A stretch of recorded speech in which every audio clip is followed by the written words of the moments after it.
things Lakers need to work on this offseason. Reason 1, Brandon Ingram. Easy to think we should build the team around Brandon Ingram and our next top pick. He had a rookie season, 10 points per game, 4 rebounds per game, which is solid. He's had some monster dunks and solid games. Magic himself said he wouldn't trade Ingram for anything. That statement alone says a lot. Ingram has much to improve on. With 17 points per game in college, he was a lethal big man that can shoot. Although he has a small frame, that is something that can be easily worked on. Reason 2, draft pick. Obviously, the Lakers are some trash. Literally anything can help. But this is not the time to pick a big name. We have to pick the right name. Someone who has a solid background in defense, but not only that, but all this hype around Lonzo Ball is ludicrous. But if we learned anything about Magic Johnson, he wants what's best for his team. He is not committed to Lonzo Ball, although the GM really loves the kid. But he needs to really sit down with his $500 pair of balls. All in all, Josh Jackson, Jason Tatum, Lonzo Ball, anyone can help the Lakers get out of this hole. Reason 3, the bigs and guards. Larry Nance Jr. is excellent from the field.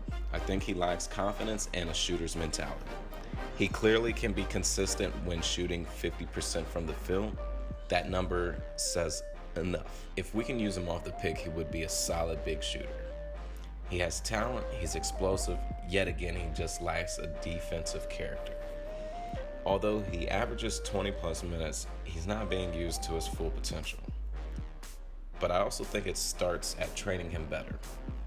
But another big is Ivica Zubac. He's another young player from Europe, and I think he can be a solid backup center. Prior to suffering an ankle sprain in March, he was on a spree. Since the new year began, he really stepped it up. Filling in for Mozgov in November, he had his first taste of NBA action.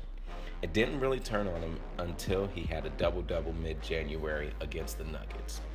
For the next 3 months, he would shine until, again, he suffered this ankle sprain. Since then, he was placed on the defenders for a few assignments, which was smart. Save the big man for the next season. Julius Randle is a beast. The only thing I can say is he needs to work with his opposite hand. Instead of being so predictable and going one way the whole game, he can be a better player by using both of his hands and going in both directions. Jordan Clarkson.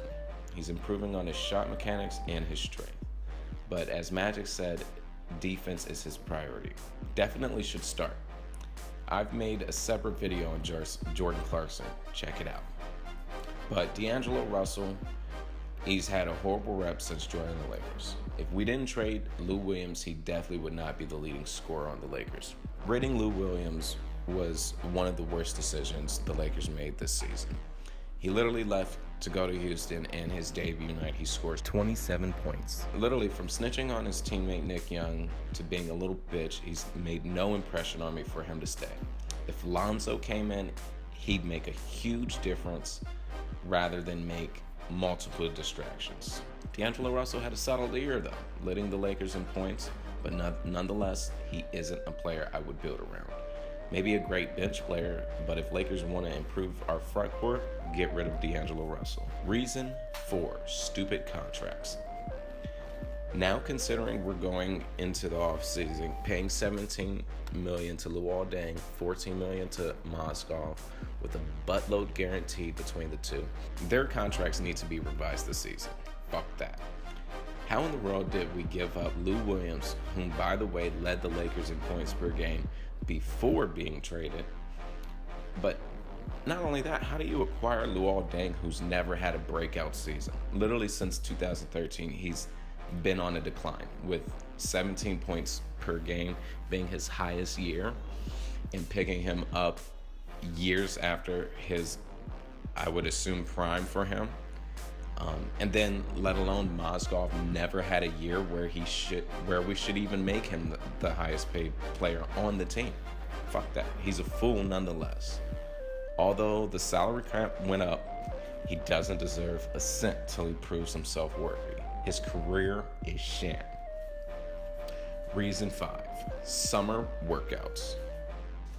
This needs to be said, but our off-season workouts needs to be intense. Looking back on Magic Johnson, he said he wants his players in top shape. Although he was tall and skinny, Magic had strength. He goes up, gets fouled, and finishes the play. On the other hand, you have D'Angelo Russell, who gets contact and flies everywhere. We don't need players soft like Charlie. If we can't compete with each other as teammates, how do we compete against anyone else? Looking at the workouts starting this summer is far from great. I've seen kids work out harder in college and high school than the Lakers. Think about it this way. We're still waiting for the Warriors and the Cavs to finish, and they haven't really started working out. Lakers need some more focus and back to the fundamentals of basketball. I mean, come on, missing shots in practice?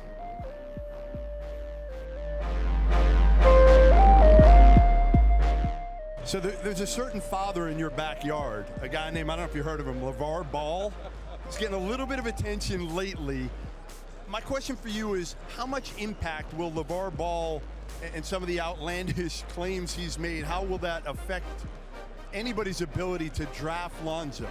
None at all. I think that what you're drafting is the son and not the father. I think that you also are gauging and evaluating his son on his ability and what he can do, not only on the basketball court, but also what he can do for your team and how he can enhance and make your team better.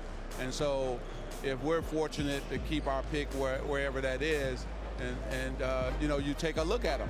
And just like any other team who will be drafting in the top 4 or 5, will take a look at him and the other players who are there.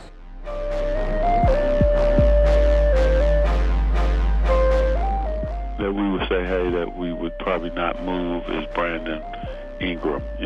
I think that we're excited about Brandon, his length, his size, his agility, his athleticism. And then when you think about, he was a baby coming in his first year last season. And we see that he really has a high ceiling, and we're excited about what he could possibly turn into.